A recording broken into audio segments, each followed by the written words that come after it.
Hello বন্ধুরা, আপনাদের জন্য নতুন গল্প। সিনিয়র খালাতো বোন যখন বউ। অনেক রোমান্টিক একটি গল্প, পর্ব 10। সব কিছু আবছা দেখছি। আবছা আলোয় দেখলাম যে রুহি আমার দিকে দৌড়ে আসছে। হয়তো দেখতে আসছে বেঁচে আছি নাকি মরে গেছি। আমার চোখ বন্ধ হয়ে গেল, আর কিছুই দেখতে পাচ্ছি না, নড়াছড়াও করতে পারছি না। কিন্তু আমি বুঝতে পারছি কে যেন আমার মাথাটা তার কোলে নিয়ে আছে। এরপর আমার কিছুই বুঝতে পারছি না। এখন আর আমার ভেতরে আর কিছু অনুভব করতে পারছি না। হয়তো এই যাত্রায় আর বাঁচতে পারবো না। এখন আমার খুব কষ্ট হচ্ছে।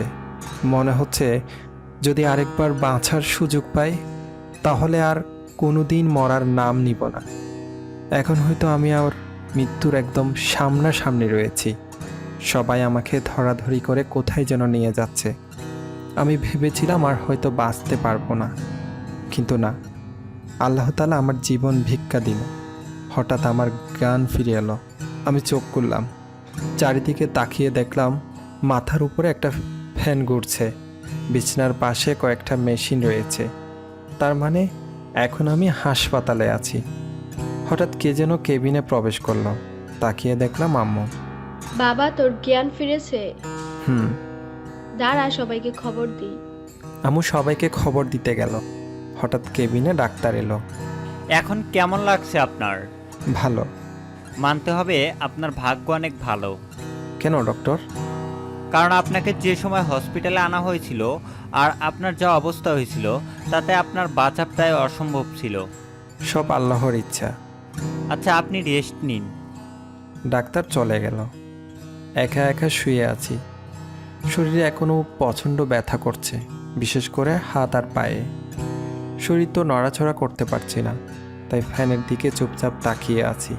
আর ভাবছি হয়তো রুহির বিয়ে হয়ে গেছে, খুব সুখে আছে হয়তো। থাকবে বা না কেন, কমপক্ষে আমার মতো বিশ্বাসঘাতকের সাথে তো নেই। আমার চিন্তা হচ্ছে রিদিকে নিয়ে। কেমন আছে আমার মেয়েটা? হয়তো সেও ভালো আছে। ভালো থাক না ভালোবাসার মানুষগুলো। একটু পর কেবিনে আমার আত্মীয় স্বজনের ভিড় লেগে গেল।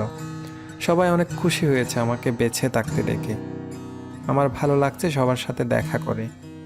আস্তে আস্তে সবাই চলে গেল। একটু পর রানা এলো। যাক, এতদিন পর হাঁপ ছেড়ে বাঁচলাম। তা কেমন আছিস দোস্ত? দেখতেই তো পাচ্ছিস, আছি কোনো রকম। কিন্তু এতদিন মানে? তুই গত 17 দিন ধরে অজ্ঞান রয়েছিস। কেন, তুই জানিস না? ওমা, বলিস কি? এতদিন ধরে আমি সেন্সলেস রয়েছি? রানার সাথে টুকিটাকি কথার ভেতরে জিজ্ঞাসা করলাম, আচ্ছা রুহির বিয়ে হয়ে গেছে তাই না রে? রুহির বিয়ে হয়ে? থাক, আর বলতে হবে না। ও সুখে থাক, এটাই আমি চাই। রানা আবার কি যেন বলতে চাচ্ছিল, আর তখনই রুহি এলো। রুহি রানাকে একটু বাইরে যেতে বলল। না রানা, তুই কোথাও যাবি না। এমনিতেও আমার একটু কাজ আছে, তোরা থাক, আমি পরে আসছি। রানা চলে গেল। রুহি আমার কাছে এসে বসলো। এখন কেমন লাগছে তোমার? কি হয়েছে তোমার, কথা বলছো না কেন? কি করতে এখানে এসেছো? দেখতে এসেছো কিভাবে বেঁচে গেলাম? তুমি যা ভাবছো তা নয়, আমি সত্যি তোমায় অনেক ভালোবাসি। ছাড়ো আমাকে। তোর লজ্জা করে না নিজের স্বামী রেখে অন্য পুরুষকে জড়িয়ে ধরে ভালোবাসার কথা বলতে? এভাবে আরও অপমান করার পর রুহি কাঁদতে কাঁদতে কেবিনের বাইরে চলে গেল। আমি কি ভুল করলাম, না ঠিকই করেছি? একটু পরে রিদি আব্বু আব্বু বক করতে করতে কেবিনে এলো, আর এসে আমাকে জড়িয়ে ধরল। আব্বু, তুমি এতদিন আমার সাথে কথা বলনি কেন? আমি ভাবছি রিদি কেমন করে জানলো আমি ওর আব্বু। যেভাবে জানুক, আমার মেয়ে আমাকে আব্বু বলে ডেকেছে।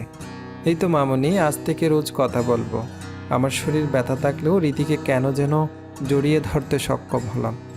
আজ আমার মেয়ে আমাকে প্রথম আব্বু বলে ডাকছে। খুশিতে চোখে পানি জমা হয়ে গেল। আমি শুয়ে আছি, আর রিদি আমার বুকে শুয়ে আছে। রিদির সাথে নানা ব্যাপারে কথা বলছি। মামনি, তোমার নতুন আব্বু তোমায় কেমন ভালোবাসে? নতুন আব্বু মানে? তুমিই তো আমার আব্বু। তোমার আম্মু যাকে আবার বিয়ে করেছে সে হচ্ছে তোমার নতুন আব্বু। কিন্তু আম্মু তো কাউকে বিয়ে করেনি। আমি তো ওর কথা শুনে অবাক। রুহি বিয়ে করেনি?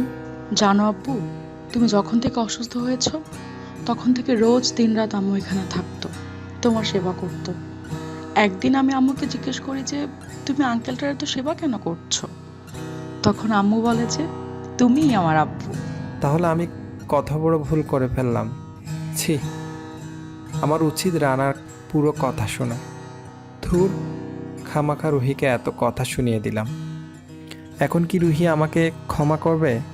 আমি হাসপাতালে আরও 7 দিন থাকলাম, তারপর আমাকে রিলিজ দিল। এই 7 দিনে অনেকেই আমার সাথে দেখা করতে আসলেও রুহি আসেনি। আজকে বাসায় যাচ্ছি, তাও রুহি আসেনি। বাসায় পৌঁছলাম, আমাকে আমার ঘরে রাখা হলো। আমি শুয়ে আছি আর ভাবছি রুহিকে তো কোথাও দেখলাম না। হাসপাতাল থেকে রিলিজ দিলেও আমি পুরোপুরি সুস্থ হইনি। এভাবে কয়েকদিন চলে গেল। রাতের বেলায় শুয়ে আছি আর তখনই রুহি ঘরে খাবার নিয়ে প্রবেশ করলো। সরি, আমি আসতে চাইনি, তবে আম্মু বিজি আছে তাই খাবারটা নিয়ে এলাম। আমার হাতে ব্যথা, একটু খাইয়ে দিলে ভালো হতো। রুহি কোনো কথা না বলে হাত ধুয়ে এসে খাইয়ে দিতে লাগলো। আজ অনেক দিন তার তৃপ্তি করে খাচ্ছি। খাওয়ার শেষে রুহি তাড়াতাড়ি চলে গেল। কোনো কাজ ছাড়া রুহি আমার সামনে আসে না, তাই ভাবলাম যে করেই হোক রুহির রাগ ভাঙাতেই হবে। আমার পুরোপুরি সুস্থ হতে 2 মাস সময় লাগলো। রাতে আমি আর রিদি খেলছিলাম, তখন রিদিকে বললাম যাতে ওর আম্মুকে এখানে পাঠায় আর রিদিকে ওর দাদির কাছে যেতে বললাম।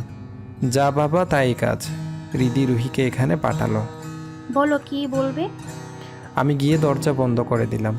কি হলো, দরজা কেন বন্ধ করছো? আমি ধীরে ধীরে রুহির দিকে এগিয়ে গেলাম আর ওকে জড়িয়ে ধরলাম। এবার থাপ্পড় দেয়নি। কেন এমন করছো আমার সাথে? তুমি জানো না আমি তোমায় কতটা ভালোবাসি? রুহি আমাকে জড়িয়ে ধরে কেঁদে দিল। আমিও তোমাকে বড্ড ভালোবাসি। আমার ভুল হয়েছে তোমাকে না বিশ্বাস করে, আর আমি মানছি সেদিন আমারও দোষ ছিল। প্লিজ আমাকে আর দূরে সরিয়ে দিও না। আর কখনো এমন করবে না। হুম। আর কোনোদিন ছেড়ে যাবে না তো? এই জীবন থাকতে না। এই শোনো না, অনেক দিন থেকে তোমার আদর করিনি, আজ করব। তারপর আমি রুহিকে জড়িয়ে ধরে 4 ঠোঁট এক করে দিলাম। আপনারা এখনো দাঁড়িয়ে আছেন? লজ্জা লাগে না? যান যান ভাগেন।